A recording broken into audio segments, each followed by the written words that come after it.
सावन भरसावा दे छोड़ी ताजा ले लेके, सावन भरसावा दे छोड़ी ताजा ले लेके, गांजा पी के डीजे पर तू मजा ले लेके, गांजा पी के डीजे पर तू मजा ले लेके, सावन भर भोले बाबा के साजा ले लेके, सावन भर भोले बाबा के साजा ले लेके, गांजा पी के डीजे पर तू मजा ले लेके, गांजा पी के डीजे पर तू मजा ले लेके, तू मजा ले लेके, गांजा पी के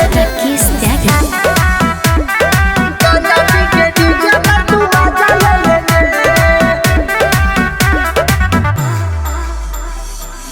मरले बाबा के लेके तू नाम गे,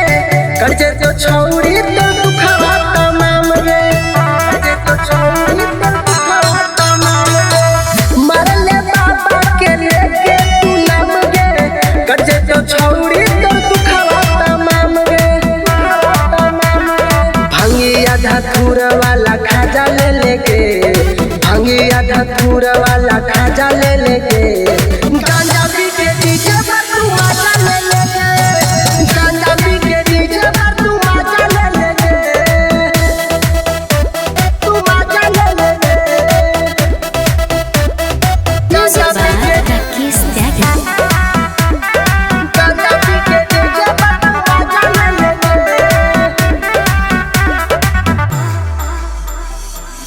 भोले बाबा के बन जो गवाही,